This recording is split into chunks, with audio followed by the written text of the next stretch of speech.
Okay, sorry, I had to set everything up still. But I guess we're going to be getting started right now for a public philosophy talk in October. Today we're going to be interviewing and talking with Gina Lebkuecher, who's one of our founding MAP organizers for Loyola's chapter, and then also a current graduate student here at Loyola. So just to give a little bit of a housekeeping thing, run through what the program is and how we've been doing it in the past. This is Public Philosophy Talk, sponsored by Minorities in Philosophy's chapter at Loyola University of Chicago. And these talks are usually just a graduate student or someone in MAP interviewing another person about their life in philosophy, whether that be in applied fields, in academia, or outside of it. And yeah, so that's pretty much the rundown of what happens. If you'd like to participate at any point during this, you feel free to interact with the chat. We have us supported by Lillian John, another one of our MAP organizers. And she's watching live stream. She'll be posting any questions that we receive and then putting it into the chat for us to then talk about. So thank you. Okay, so I think that's most of what we have here to go with. Do you want to start with a brief introduction, Gina? If you want to, oh, actually, wait, I probably should just talk about MAP is real fast. Okay, MAP is an international organization that seeks to remove academic barriers for participation from people in marginalized groups in philosophy proper. And the way in which we did that is through a bunch of programs that we think would help get people interested and engaged with philosophy. And this is one of those projects. So, okay, thanks for that. Sorry about the detour. But Gina, do you want to introduce yourself, tell us your name, any other background information? Sure, thanks, Rene, and thanks, Lillian, behind the scenes. I'm really excited to be here. As Rene mentioned, I've been part of LUC's MAP chapter for since I started there in 2018. Here, I guess, in 2018. So it's really kind of fun to be on the other side of the interview virtual table, as it were. Yeah, my name is Gina Lebkuecher. My pronouns are she, her, hers. I'm a PhD candidate in Loyola's philosophy program, and I specialize in ethics broadly, but especially in applied ethics and comparative ethics. In comparative ethics, I usually work in classical Confucian ethics and virtue ethics from the Aristotelian tradition. Cool. Cool. And I'm pretty familiar with the work. We talked a lot, but I'm going to be talking about it again today, hopefully. But just, okay, so you started the chapter in 2018. When did you start the program then? And like, what was your trajectory getting into LUC like, or when it was there? Yeah, so I should really shout out to Rebecca Valerian and Flores. She was our true MAP founder.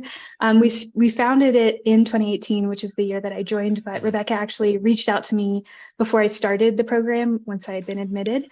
She reached out to all the incoming grads who were members of marginalized groups about getting involved. And yeah, so she really spearheaded it, but I was there from the ground floor. Yeah, okay, sorry, what was the question? My trajectory of my studies? Well, we can get into that, but I guess I want to give people a little bit. So you started in 2018. You've been doing philosophy since then as a graduate student. You're now a PhD candidate, which means you've done your proposal. You're working on your dissertation, and you're like, what is it, ABD? So all but dissertation completed. And so where are you now then? I guess I just want to like, where are you calling from? And that's pretty much the fun part we need to talk about too. Oh, yeah. So I'm actually in Ecuador right now. I was very fortunate to receive the Crown Fellowship, which is a research fellowship for working on your dissertation. You can get through Loyola. And thanks to that fellowship, I'm working on my dissertation full time. I don't have teaching commitments. So yeah, my partner and I decided to move to Ecuador for a few months where I can hopefully write in relative peace while also enjoying an interesting new culture and environment. Oh, that's cool. Thanks for that. And it's just always fun to just know that you're not in the same place because it's like rainy and disgusting today again, but it's not too bad. Yeah, it's sunny and beautiful here. Wow, so jealous. Okay, so just to start, we're going to begin a little bit of a different timeline. So we've heard about where you're at now, what you're doing, and then we'll probably get more into that later. What was your initial first thing? So you're engaged in philosophy proper, but I know you had a different journey than other people. Like you had some time off where you worked. But what first got you into philosophy before grad school? Like, were you a major in undergrad, or what was that initial exposure like? Yeah. So I did major in philosophy in undergrad, but I didn't plan to initially. I came in planning to, do something STEM-ish, maybe medicine. And I think, like a lot of people who get into philosophy, I had, a couple of really transformative classes with professors who did a great job. My undergrad was at Vanderbilt University. I remember one of the classes that first got me interested in philosophy was philosophy of sex and gender class. And, the cool thing about philosophy is taking those classes was one of the first chances that I had to like interact with the material I was learning in a critical way. Like it was one of the first classes I had where you didn't just take what you read as gospel, you were encouraged to kind of be in dialogue with it. And I think that's, something that has continued to really capture my interest about philosophy. That's cool. And then I know some of your work currently works in that, but like, what was your first initial exposure then to like things like Chinese philosophy or Confucian ethics? Like, was that also an undergrad, or was it something you kind of got into later on? Yeah, like you mentioned earlier, I've had kind of not a straight and narrow path as some people. So I did major in philosophy in undergrad, and then I minored in women's and gender studies and Chinese language and culture. So I started getting interested in Chinese language, and then through that, I had a chance to get exposed to the culture, history, and philosophy. So I studied abroad in undergrad. And then after I finished my bachelor's degree, I wasn't sure what I wanted to do with my life, like a lot of people. So I was able to move to China, where I lived for a few years, teaching English as a second language. And after that, I came back to grad school. I did my master's in Washington, D.C. at American University, took another year off to work for a disability rights nonprofit, and then finally came to Loyola to do my PhD. Yeah, so it's kind of a meandering answer, but I got interested in Chinese philosophy through Chinese language initially. And then I kind of was thankfully able to marry my interests in philosophy and Chinese by doing the study in Chinese philosophy as well. That's super cool. And so like, was there something, I mean, you mentioned like the interaction with like the sex and gender course where you're able to kind of interrogate it with it. Like, was the experience almost necessary to come back and actually engage in philosophy in this way that you think, I mean, you're doing it in a really like holistic way. You're not just like learning the language and do it, like you've been with the culture, you kind of sat with it for a while and then also brought them together. But was there something that was like necessary for the experience that you think of, like traveling, living in the culture, and then coming back to engage in it? Do you think that was like almost the better path rather than just going straight through? It's an interesting question. I mean, I definitely appreciated the time I got to spend in China and getting to know Chinese culture and, Chinese people. I don't think that's necessary to have an appreciation for the philosophy. I think there are a lot of philosophical traditions outside of the kind of Western canon that have a lot of really thoughtful and interesting things to offer that we're just not exposed to typically in philosophy departments in the US. And, I'm always encouraging people to engage with Chinese philosophy. Just a shout out if anyone wants to join my Chinese philosophy reading group. But I do think that, it was definitely, it was a really valuable experience. And of course, it did give me a real appreciation for the culture and the language and the people. And beyond that, I think always kind of shaking things up, like putting yourself in a different environment, flipping your kind of assumptions about the world on your head. I mean, all of those are really valuable philosophical exercises. That's cool. And then what really brought you back then to philosophy? If you had like this whole, not necessarily like a career, but like you had like a bunch of different opportunities and things that you really were like genuinely exploring, what made you want to come back and kind of engage in more the academic sense of it all again? Yeah, I ask myself that every day because it's not an easy path, of course.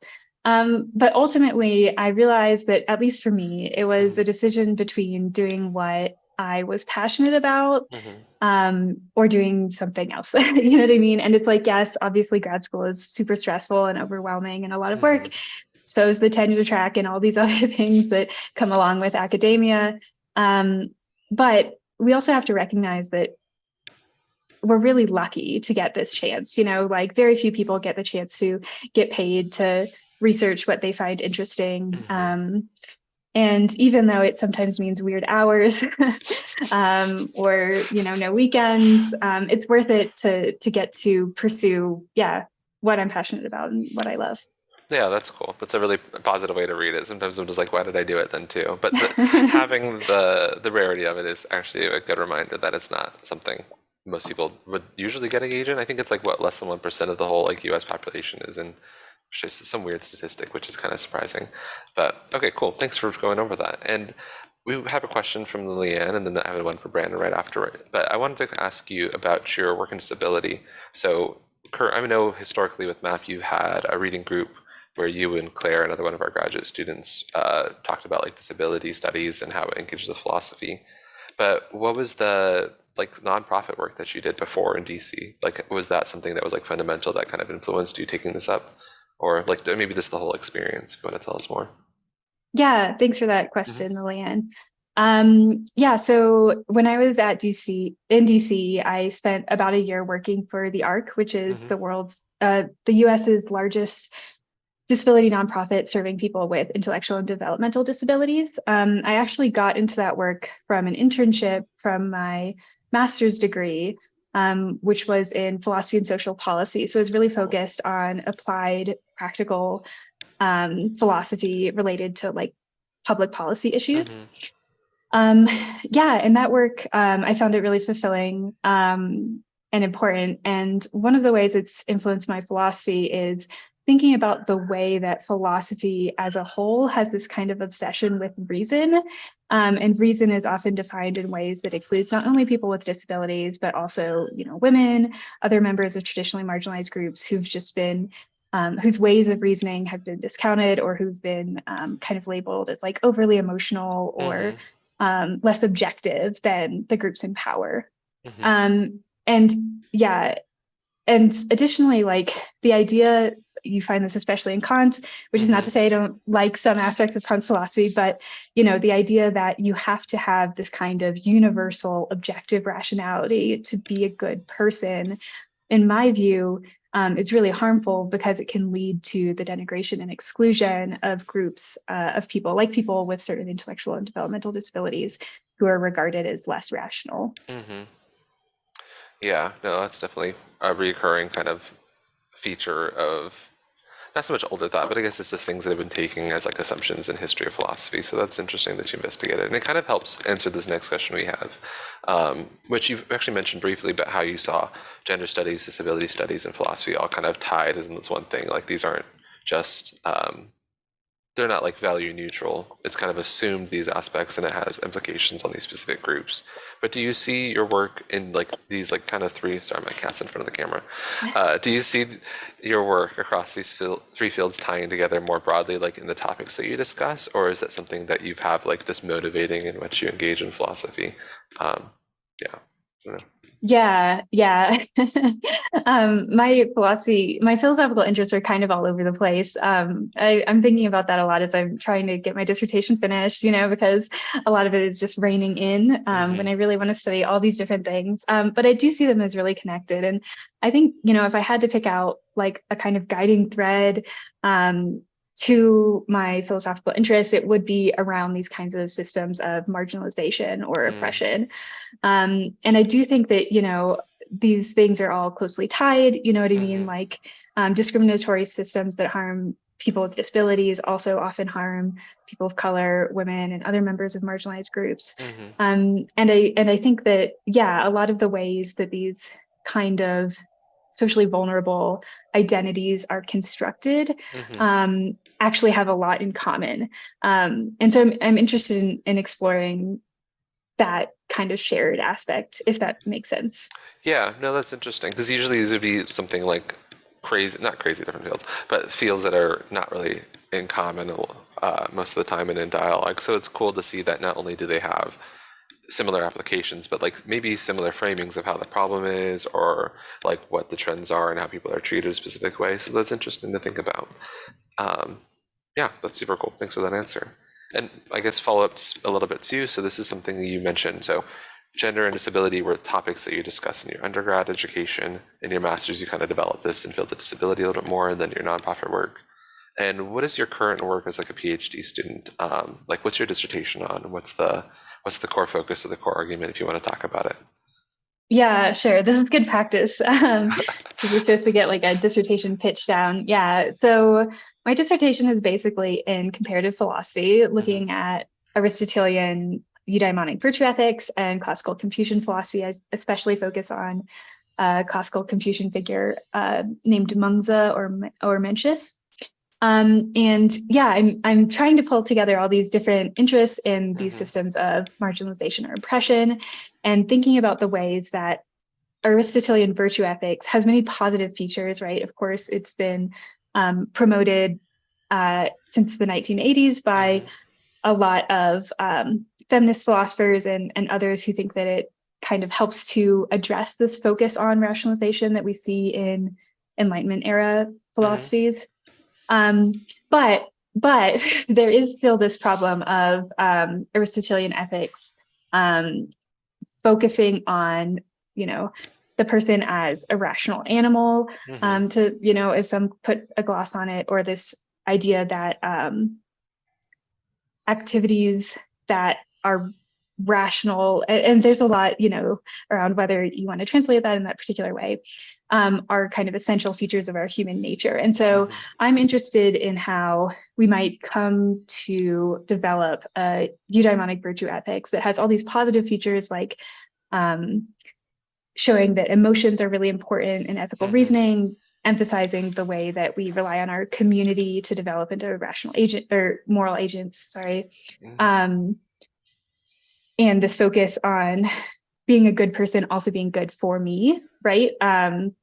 Virtue being part of happiness. I like all of Mm-hmm. those features, but I think that bringing in some ideas from Mengzi's philosophy can help to enrich the Aristotelian tradition, Mm-hmm. because Mengzi's version of human nature isn't as focused on humans as reasoning. Rather, he has this idea that humans have these sprouts, these kind of proto-ethical emotional inclinations that we can cultivate into virtues. So kind of comparing those two conceptions of human nature and seeing how they can bolster each other, if that makes sense. Yeah, no, that's super cool. And I've learned more about your work, I think, after discussing it. We worked together in the summer, just like working on job docs and stuff. So it's been cool for me and super educational and being like that there's a lot of uh, overlap, but kind of complementary aspects from both of them. Um, this idea of the sprout specifically has been super cool. And I think, or at least to me, the main thing is like where Aristotle has this like rigid structure that's already in place with like how people are able to behave versus like what Mengzi seems to then argue is that there's ability for cultivation and growth versus like innate uh, innate limitations. Is that a weird reading to have in that? Like, do you see that similarly, or do you think it's a little more complicated? Yeah, it's interesting. And I've had a lot of discussions with Aristotelians about it. Okay. um, but yeah, I think, both Mengzi and Aristotle emphasize the role of the agent in cultivating, or for Aristotle, habituating the Mm-hmm. virtues, right? So you have to make this kind of purposeful choice to become a good person by doing good actions over and over again. Mm-hmm. So both of them allow for this kind of growth. But Mengzi famously thought that human nature is good, whereas Aristotle describes it as neutral, right? He has this interesting analogy in the Nicomachean Ethics where he says you can tell that human nature is neutral because it can become good or bad, whereas a Mm-hmm. rock, you can't throw it up and get it to go towards the sky if you throw it up over and over again, right? But Mm-hmm. humans can change based on the way they're habituated, right? Whereas for Mengzi, his kind of natural metaphor of choice is, yeah, this agricultural one with the sprouts, right? And so he says that, people will develop in this kind of morally good way if they have a supportive environment. So Mm-hmm. it's kind of a sunnier view of human nature. It doesn't mean that there's no role for individual effort, but it Mm-hmm. does mean that you know we can all be good if we have the right environment and the right Mm-hmm. support. Yeah, that's super cool. That's dope. I think that's interesting, and I'd love to read more about it. And I feel like I've learned a lot just through the conversations, Yeah, at least. you But can you can join the classical Chinese reading group. yeah, I will. I'm a chronic overcommitter. I think I've talked about this. I will say yes and then fail to meet any of the actual requirements. But no, that seems great. I definitely want to learn more, and we've talked about it a lot. And I was curious, and this is something we've talked briefly about in terms of comparative ethics and how uh, even this last week, I think you mentioned it. Like, what does that work like in comparing things, and how common is that? Do you think or do you find that there are obstacles or like resistances to read Confucian ethics and like traditional Greek, Western, pretty much ethical views alongside each other, or is like a cultural dissonance almost? Or do you feel that like there's enough similarities that there's not really anything like, I'm not sure if there's underlying assumptions in different cultures, but do you find that there's kind of like difficulty ever anywhere, or can you like diagnose it? Yeah. No, it's an interesting question. I mean, of course, academic philosophy has a really long kind of sordid history of exclusion. And yeah, I mean, it's no secret that a lot of philosophy departments, not ours, of course, and not a lot of other good ones, but some philosophy departments are hesitant to teach outside of the kind of Western canon. I think that's improving. I think there's a lot of interest now in diversifying philosophy, which is great. I do think outside of a kind of just slowness to change, the other main area of resistance to comparative work is it's really hard to make sure you're doing justice to both traditions, right? A big worry that I have, obviously, most of my training is in Western philosophy. So I always want to be careful to make sure that I'm doing justice to the other traditions that I'm bringing in, right? You don't want to just be like, oh, okay, well, here's a little sprinkle of, Mengzi to make my Aristotle dissertation more interesting, right? You want to make sure, because these traditions are really old and varied, and there's dialogues going on within them. And I do think that's like a problem for a lot of people who want to diversify their philosophies. It's like, it's kind of overwhelming. It's like, where do you start? It's like, how do I do a little without kind of tokenizing? But I do think that, you have to start somewhere, and it's good to, start with something that's, with the Tao Te Ching or the Analects, right? And put that in there. And then, you read a little bit as you add to your syllabus or whatever. Sorry, that's a little off from your topic, but No. yeah, it's tricky. I think there's a growing movement to take a more pluralistic approach to philosophy and take seriously the contributions of non-European and Anglo philosophical traditions. But yeah, I do understand the resistance because we're not usually trained in that. So it's a little harder to engage with it at the beginning. Yeah. But I think I like what you're saying about like, it doesn't matter the degree of change. And maybe this is also what makes people hesitant is like, oh, I'm a bad person if I do this, like if I tokenize. It's like, well, just don't do it every time. And that's interesting because they think like it has to be the best at first, and it has to be the best thing that you're ever done by this including things. But most people don't. Anytime learning to do the right thing, I don't think people do the right thing naturally on the first attempt, even if you know what's the right thing to do is. So no, I think this idea of you like including in your syllabus or learning to engage with it in like this pluralistic way in any capacity is a move in the right direction. And it kind of even helps to answer this next question that Lillian posed. So when you talk about this diversification in readings and engaging with traditions, how do you feel like, I guess, do you get a lot of pushback? These are, as you said, like really old traditions that are embedded in a whole like history of things. And like one of the examples we have in this is like ancient Greek philosophers who held slaves. Like people can engage with that critically. And then like I kind of goes back to your underlying motivation for doing a lot of your philosophical work is like addressing in which ways these assumptions are present and how these kind of influence our perception on disability and gender. So yeah, I guess, do you find similar difficulty in engaging with this whole like history that you kind of learning more about? Are there like other things that you're kind of slowly coming to realize that maybe it has a complications like it too, like the West kind of does? Yeah, it's an interesting question. I mean, especially when you're working with Confucianism, and Confucianism famously was used to justify really harmful attitudes towards women, and some of the effects of that kind of traditional Confucian understanding of gender is still a problem in a lot of countries, like East Asian countries, where Confucianism is like a big part of the kind of cultural milieu, I think it's pronounced.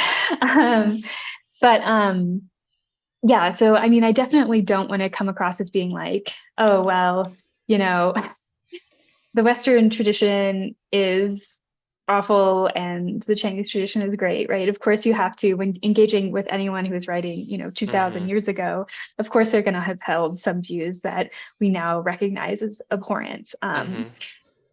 Yeah, and it's really tricky. I mean, this reminds me of my friend Claire, like who you mentioned earlier, right? A recent graduate from our department who works on this kind of idea of charity in academic philosophy. On the one hand, it's great to take ideas at the most charitable, right? And to try and see, even if we disagree with certain aspects of a philosopher or certain views that they may have held, how we can still find value in other ideas from them. But on the other hand, I do think it's bad to present ideas from philosophers without also mentioning, say, the problematic views that they held, because if we're serious about making philosophy more diverse and inclusive, like what does that say to students who say are members of marginalized groups who are reading Kant and Aristotle and are told that they're like the smartest and best people, and then are 3/5 of the way, I don't know why I chose that fraction, through their philosophy degree and find out, that Aristotle held slaves and Kant was, believed in scientific racism and was a big founder of racist ideas. Like, so I think it's tricky. I think it's tricky. And but I always try to treat it as like a point of discussion in my classes. So like, and I think, students really respond to that well. You can present, I talk about Kant and I then talk about Mill's critique of Kant. And, it leads to a discussion about, the canon and whether or not we should take seriously ideas from people who we now recognize to be racist and things like that. Again, that's kind of a tangent, but I think you can, engage with philosophers who held views that we now recognize as wrong. You can't hide those views. You know what I mean? Yeah.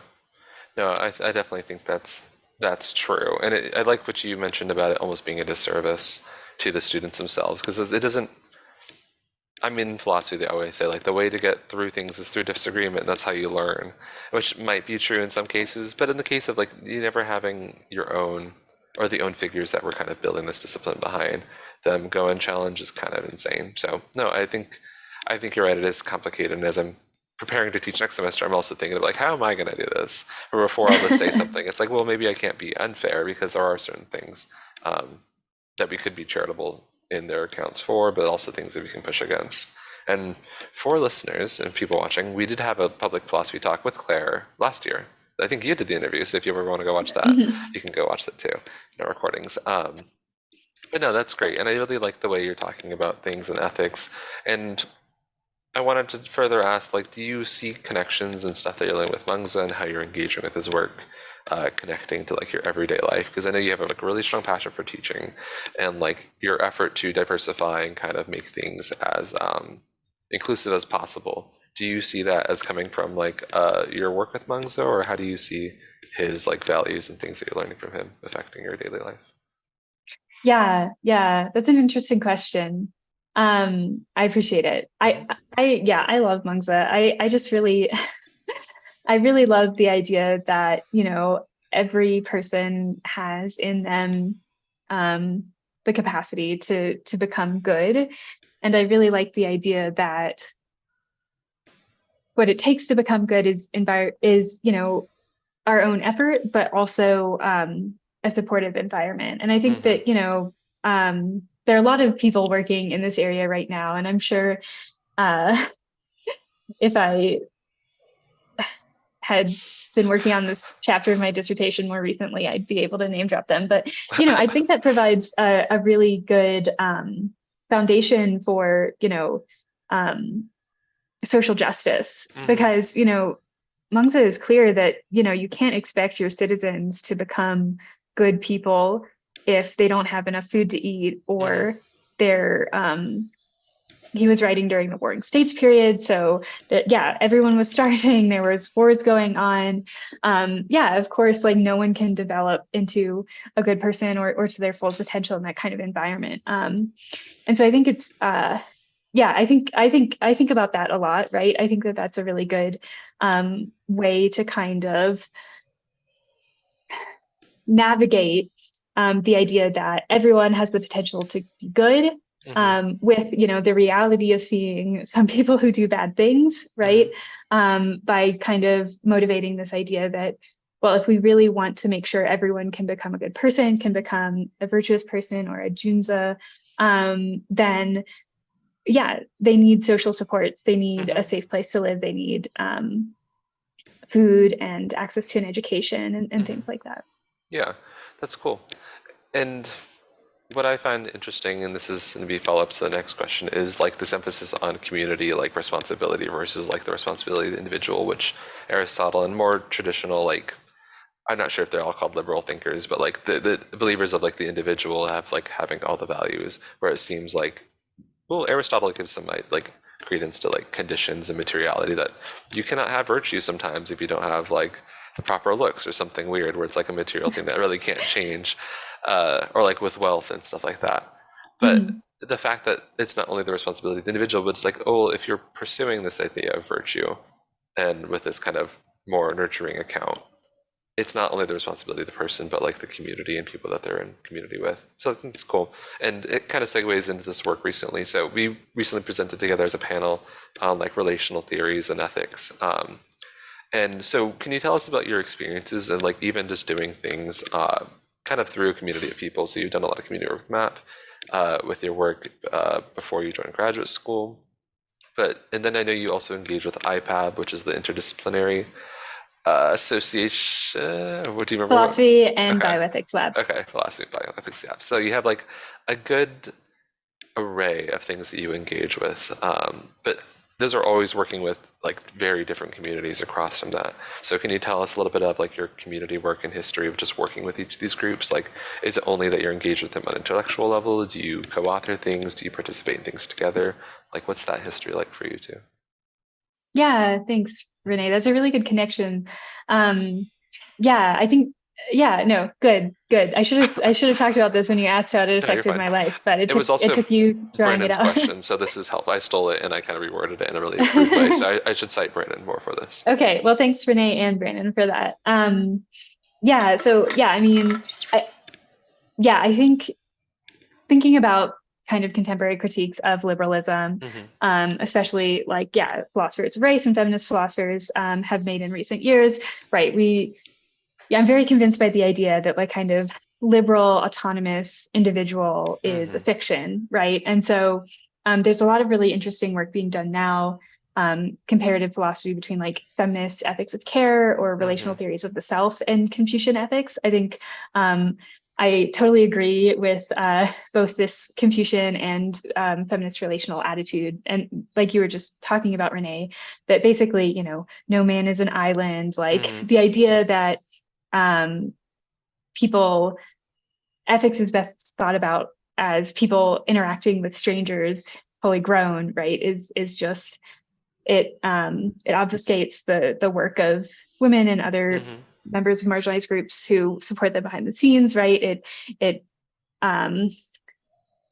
makes it as if there's this, public-private distinction where the realm of the public is where ethics happens, and the realm of the private is, nobody's business, right? And I think, philosophy has unfortunately, to some degree, bought into that when it comes to the way work is produced, right? So like, philosophy is kind of unique among other academic disciplines in really emphasizing these like soul-authored works. When in reality, of course, we all are always bouncing ideas off of each other. We're inspired by our colleagues, our friends, our teachers, people we've read. So yeah, I really like and appreciative of the opportunity I've had to do more collaborative research. I hope that that's a direction that philosophy keeps to move in. So for example, with IPAB, I've had the chance to co-author some stuff with professors in our department, philosophy department here at Loyola, Mm-hmm. and outside of it, and also with undergraduate and other graduate students, Cool. which is really nice. Mm-hmm. It was super. I'm sure you know, Renee, as a graduate student, it can be really intimidating to be expected to produce publications when it took me forever to like put my foot in the door to like send out my first single authored publication. And I don't think I would have had the courage to do that without getting to see what the publication process is like and Mm-hmm. stuff like that through my collaborations with other people. And so I do think it's connected to my philosophical convictions as well. That's super cool. No, yeah, and I'm definitely feel you on being behind. I have not submitted anything anywhere, but it'll happen eventually. We'll see. But no, that's great, and thanks for sharing like your previous work. And it's cool to see that even your work in undergrad, you said you went into like a STEM field mindset, like you wanted to be something in STEM medicine, and you kind of worked that in to what seemed like a distant discipline in your work with IPAB that you still get to kind of scratch the same itch of doing philosophy alongside science. I don't know. I think there's more in common there than people tend to understand. Like I think one of my first experiences with philosophy was like a feminist philosophy of science course. And that was really Cool. foundational because it's like, oh, you know what? They're not that different in any way. It's just kind of like the language you use to frame things. So that's cool. So thanks for sharing. And then I think since we've been at our midway point, I want to then reiterate for people who are already been participating in chat, thank you. And then if you still want to have any questions, feel free to field them out, and Lillian will hand them along too. We're reading them, and I'll try to work them in the conversation where they're relevant. But if not, this will be at the end. But I wanted to work and talk about a little bit of your personal life, so life outside of academic philosophy. So I know I had a cat in my lap, but I also know you have a really great cat, and Brandon wants to see him as well. Or do you want to talk about like your life and your moves across different places, how this has been formative for you, and then like what's your life like now? What have you found appreciative of it? I think. Yeah. So I did recently get a cat, not that recently, it was last November. Yes, and his name is Mako, and he is very cute and precious. He will fetch when he feels like it, Cute. which is really exciting. I'd show you to him, but he's kind of far away, and There.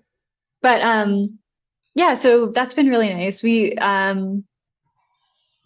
got him kind of when most things were still at home for Mm, pandemic stuff, and my partner Brandon, his job has moved online, so it's really nice to have Mako as an additional source of entertainment when we're home.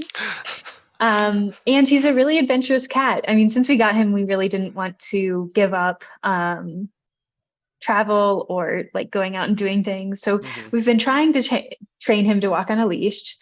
He doesn't like it very much. But we'll keep trying. And he made the move with us to Ecuador. He was actually really good about it. He doesn't seem to mind airplanes too Okay. much. He hates cars, Mm, but he doesn't mind airplanes, which is kind of weird. But yeah, he's happy here. I think he's got more space, and so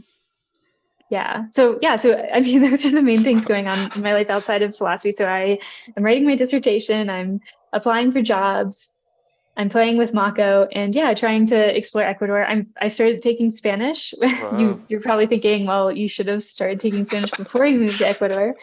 But I figured, being here would kind of force me to learn it. And yeah, it's been really cool.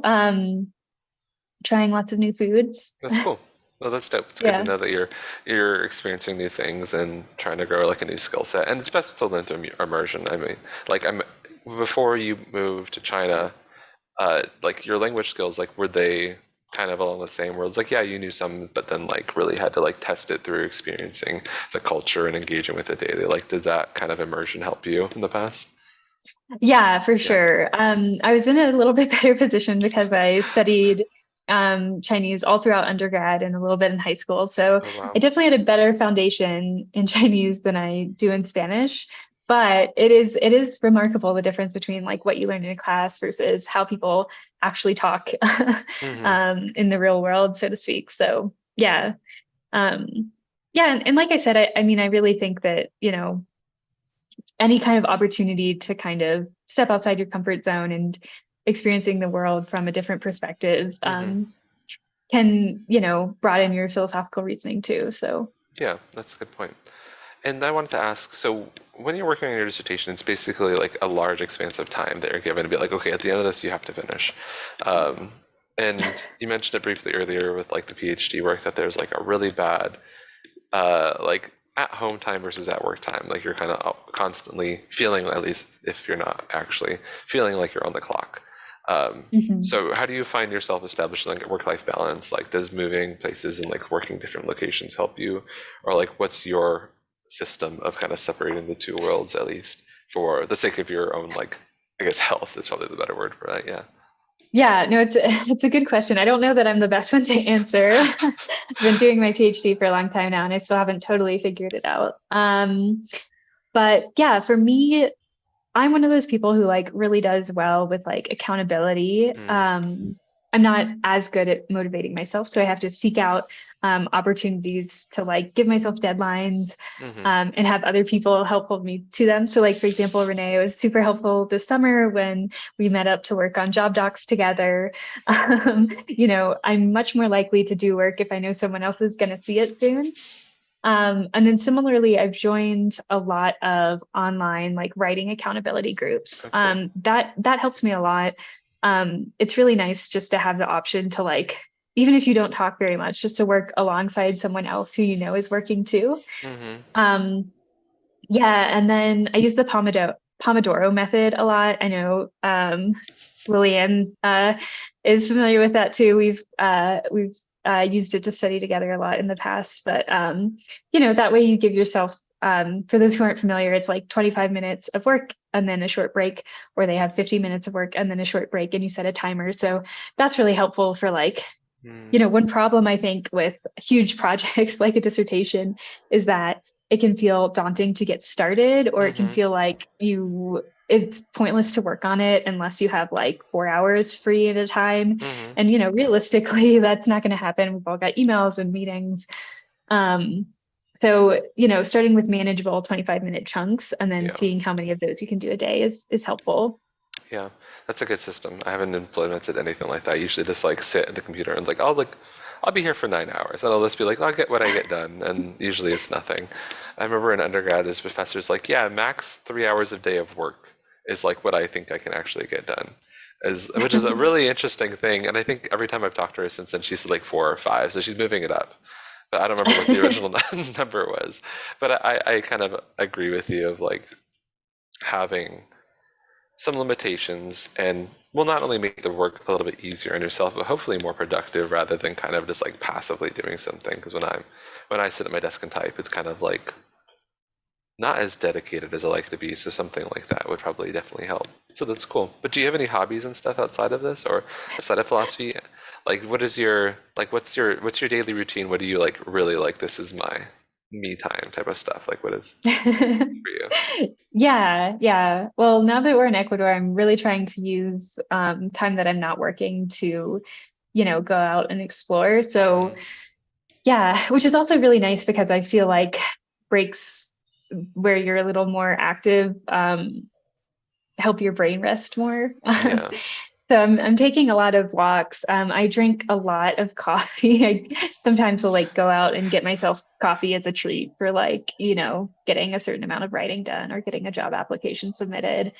Um, yeah, other than like philosophy stuff, honestly, yeah, going on walks and then, kind of boring. I watch a lot of Netflix, No, it's fine. play video games. Yeah. It's the good stuff. That's what people.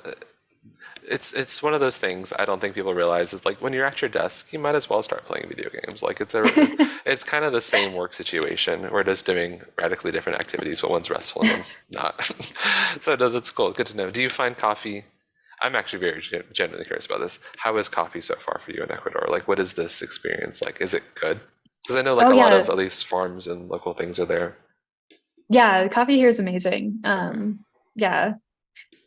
Yeah, it's been nice. It's been nice. There's not in the part of China that I was at, there wasn't much of a coffee culture at all. Oh, So when you ordered coffee, it was usually instant. So this is oh, a real upgrade from that. that's insane. I wouldn't do that. I don't know. I used to love instant coffee, and then I think I drank it too much, and I started like hurting my stomach. And now every time I have it now, it's like, oh, you're gonna die, and it like this feels like everything hurts. It's super weird. But okay, good to know. Ecuador's where it's at. And with our like last 15 minutes, I want to kind of talk through a little bit about what you've learned from your experiences in grad school and kind of just like being towards the end of the process. Like, what are things that you wanted to like encourage other people to look into, or do you think was helpful advice that you received? Um, like you can not to put a number on it, but like, is there some things that you think were like foundational to your success through grad school so far? Yeah, yeah, definitely. Like I said, I don't necessarily have it all figured out, but there are some things that have helped me a lot. So yeah, I mean, the big thing is not going through coffee or coffee, sorry. I just saw Lillian's comment. Agreed, Lillian. um, Not going through it alone. I Mm, think that, like I said, philosophy is probably even worse than some other disciplines, and like really emphasizing this kind of lone genius mentality. hmm This idea that, real philosophers just sit and think and write all day. Um, and, even if you are sitting and thinking and writing all day, it doesn't mean you have to do it by yourself. And I have benefited so much from the support of fellow grad students and faculty and people I've met at conferences. hmm Like you have to seek out those kinds of communities, whether it's for stuff like accountability groups, reading groups, just vent sessions, hmm going out for a drink when you need a break. So that would be the main thing. Yeah, is don't fall into the trap of isolating yourself and just sitting in your room and studying by yourself all day. hmm Like if you're going to study, you might as well do it by someone else. And then, if you have a question about the department or about a passage you don't understand in your reading, like you can hmm ask someone. Yeah. Um, so that's a big one. Um, okay, I've got two more. Okay. The second one is, yeah, try to give yourself as much structure and organization as possible. It's Mm, really hard, especially when you first start grad school. It seems like you have time because you're only taking a couple of classes. Um, and I mean, I don't say this to be like, oh, grad school's easy at first. Like, don't don't get me wrong. I understand that it's like a struggle. Um, but like it can seem like you have a lot of time because hmm you're in charge of structuring it. um, and so things like, yeah, the Pomodoro method. I really always sing the praises of citation managers like Zotero or EndNote. Oh. um, Forming study groups, forming reading groups, giving yourself, a set schedule for when you try to get your writing done in the mornings or something hmm like that. Those kinds of things as early as possible can be really helpful. Um, okay, and then the third thing is more so for when you start teaching your own class. Oh. So the best advice I got from a professor and mentor of mine at my master's program, Ellen Feeder, she suggested that when you're making your own class, try to come across, and this sounds a little funny, but try to come across as like strict as you can on the syllabus, Oh. because you can always walk it back. And so that way, if you decide that you do need to enforce like, okay, like, I accept late work only up to 1 week, hmm then you have something in writing there, right? So it kind of nips in the bud, like the kind of pushback that young professors, or instructors of record often receive. hmm But on the other hand, you have the chance to look nice if you decide to be like, oh, actually, guys, I've pushed back this deadline. Uh-huh. And it seems like a small thing, but I think it's really helpful, especially for me. And I'm sure a lot of newer instructors can relate to this. It's like kind of hard to balance um, coming across as like authoritative and like, what Yeah. you're doing with, also wanting to be like friendly and approachable. And of course, I think we should be friendly and approachable and try to create an inclusive and welcoming environment where students feel they can talk to us about problems. hmm But, you also have to make sure that you're giving yourself a little bit of grace too. Yeah, so No, that that's if you fun. need to, you can be like, sorry, I can't grade your paper that's 8 weeks late. Yeah. It's on the syllabus. No, that's cool. You're kind of like just playing good cop, bad cop, but just like you're both, and you're just like, oh, I didn't write it, but I mean, it says it in there, but I can't change it now. It would be, I'm I fair to can't other disagree with them. students. Yep. Yeah, no, that's good to know. That's super good. That's a good strategy. We have one question from Jason, and he wants to know, for times where you have writer's block, are there things and strategies that you figured out like that have worked through it? Do you, like, I've heard this a couple times, and this is maybe partially my answer to this too. Um, People are like, yeah, it doesn't matter if you write anything good, as long as you write something. It's like the habit of actually writing. But do you have personal advice for this too that you think you've used to get through writer's block?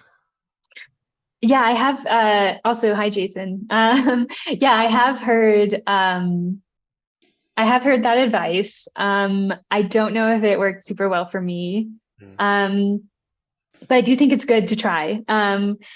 For me, yeah, I'm a big fan of like productive procrastination. So mm, when I can't get like substantial writing done, say on a chapter of my dissertation, and if I'm just kind of staring at it, then there's usually something else that I can do, like formatting, fixing some citations, like I always, as I write, I always have like a bunch of comments to myself or highlighted text that's like, come back and add blah, blah, blah here. So that's what I do is if I'm finding it hard to make like substantial progress on a bit of writing, I take a break, but I'm still working, and then I mm. do something like, yeah, populate the works cited page or um, yeah, clean up some footnotes, something like that. And then oftentimes that's helpful because it allows you to feel productive. So you don't like kind of beat yourself up for not doing anything. But it also like gives you a chance to kind of step away and come back to it. Yeah, that's cool. And like what you were saying about like breaking things into, I mean, larger projects are one of those things that I've heard this too lately. Uh, is like you have this big indefinite project that could take however long, but as long as you give yourself a small task of like fixing 12 citations or maybe your notes on just one page, that's a little bit more manageable and like kind of direct. You're more directly motivated to do it. So that's cool. So that's helpful. Good to know. Good to know. And then we have a question from Lillian then too, was about what are your thoughts? And we've talked a lot of very positive things about group dynamics and how work gets done, and especially collaborative philosophy gets done. Are there certain challenges that you've faced doing it, and do you have any advice for kind of overcoming those challenges? So maybe to give you a second to think, like one of my issues, and this is just my own fault, I'm a talker. Whenever I'm in a group setting, I don't get any work done because I just want to talk. And my way of doing that is I have to isolate myself in my apartment to overcome that. But do you have other ways of like, or do you have other challenges that you faced in working group dynamics recently? Yeah, good question. Yeah, in terms of getting work done while you're in a group session, again, I cannot sing the praises enough of the Pomodoro system. I think that's really nice. Another kind of plug, I also run a writing accountability group on Friday afternoons that people are welcome to join. The way we do it in there is, yeah, we work for about an hour and then we check in. And stuff like that has been really helpful for me. Yeah, basically having structured check-ins. So for example, when we start, it's like, what are you working on? What's your goal? And then you work for a set amount of time. And then you're like, okay, what did you get done and what are you doing next? Mm-hmm. So that way you still get a chance to like socialize and check in, but it's also like serving this productive goal. Mm-hmm. And other challenges with collaborative work, I mean, I think it really depends on who you're working with. Like if we're Mm-hmm. talking about collaborating on a paper, for example, I've been really lucky that everyone I've collaborated with before has been, yeah, really hardworking and fair, and humble. I think all three of those are really important. I think if you give people a chance, most of them will be. Mm-hmm. um, but yeah, I mean, I have heard about nebulous people who I do not know, that, there are certain people that can be hard to work with in that kind of Mm-hmm. setting. But yeah, I think, yeah, a lot of it is just modeling that kind of stuff yourself, right? Which again, I'm not saying that I'm great at it. trying to just be grateful and humble and epistemically humble, right? But not too humble, right? Kind of shooting for that mean where you know what you know, but you are willing to to hear from others about how you could improve. Oh, that's cool. So like engaging people, trying to be generous, not only being not careful is the word, but like being conscious of who you're working with, what they would bring to the dynamic and what you kind of bring to it, and then just getting to know through experience what works and what doesn't is kind of, was that an accurate summary at least so far? I think what the notes were. Yeah, I think so. And collaborative work doesn't have to look any particular way, right? It can work however it works for you. Like Rene and Liliane, we've done, draft exchanges before that have been really helpful. And one thing to keep in mind with that kind of work is that like everyone can offer something, you know what I mean? Like sometimes the most helpful person to read your paper is somebody who works in a totally different area because they can help you be like, oh, hey, you keep using this word, but like people outside your tiny subfield don't know what it means, so everyone has something to bring. Yeah, and it could also help spur the moment, like you said, like if you're trying to diversify your syllabus, reading something and getting a recommendation through like someone else's writing is probably a good kind of gateway into doing that. Okay, that's cool. And I think to kind of wrap up and move us towards the end, we have about 4 minutes left till our session, but is there things that you're working on now that you want people to keep an eye out for? Are there things that you want to like talk about that you didn't get to mention that you want to like plug here? Or any like lasting thoughts you have? I mean, this is all great advice. So like, I love this like last few minutes of just giving advice for academic work properly. But is there anything else you want to speak that's on your mind? Yeah, well, again, I want to say thank you very much for inviting me to do this talk. It's fun, and it's also hopefully good practice because maybe I'll get some interviews. Yeah, I guess I just want to say, I really appreciated our conversation today, and I think one thing that I'm taking away from it is again this focus on the importance of collaboration in all aspects. Whether it's studying with other grad students, whether it's getting somebody to look over a draft for a paper you're working on, even if it's just a Zoom accountability group. I just really want to emphasize for people how important and valuable those have been for me in grad school, and how I also want to, give back if I can. So, join my, if anybody here is a LUC grad student, join my writing accountability group, join my Chinese reading group. If you're not an LUC grad student, start your own reading groups, start your own study groups, accountability groups. And, don't be afraid to try and co-author a paper. Or, Rene, like you said, we did a panel together at a conference. I think that kind of stuff, and then that way you can lean on each other to improve your work and practice together makes a huge difference. Yeah, no, that's definitely helpful. So thanks for talking about that and mentioning things. And hopefully good luck with the job market then too. We'll hear back soon. But we got a couple of comments left. So it was great to hear from you and to hear the advice a lot of people are saying. Specifically, Brandon F says that. We have another question from Brandon, but hopefully you will be able to give him my condolences that we didn't get to cover his question. But I just also want to give a last couple of minutes to kind of go over, we definitely appreciated all the work you've done with MAP. You were super fundamental, at least in our first, at least definitely mine. I'm not going to speak for Liliane exactly, but I know it's probably similar. Growing in the graduate education, so this is great to have you and to talk to you in a more professional setting, even though we've done it a lot of informally too. But so anything else that you want to mention, any upcoming papers or publications that we can see? Or I know you have something in the pipeline, is that true? Are you able to talk about it? Yeah. Okay, so first of all, hi Brandon. Thanks. Yes. So I want to say, thanks again for MAP, to MAP and for everything that y'all do. I'll encourage, everybody to join your local MAP chapter as well. And then, yes, I will shamelessly plug my work. Actually, so I have 2 forthcoming papers, which is really exciting. I have one that, I co-authored with people from this, from IPAB, the Interdisciplinary Philosophy and Bioethics Lab, which is really interesting. I think it's on whether real virtues can be created using moral bioenhancement technology. Mm-hmm. So that's a really fun example of how, I talked about the virtue part more, but I leaned on the experience, the expertise of others on the kind of technology. And then I'm also really excited for my first sole authored publication forthcoming in Dow on, on a comparative philosophy topic, looking at Mengzi's moral philosophy, and in particular comparing it to the kind of sensitivity view of virtue. So Cool. if anyone's interested to see those, I'm happy to send them. Sick, cool. Well, thank you for everything, and thanks for talking. We're at time now, but I just want to say thank you for talking. This has been great. We'll definitely look out for your work, and I'll definitely want to look into it anyways. Apart from that, we'll share it.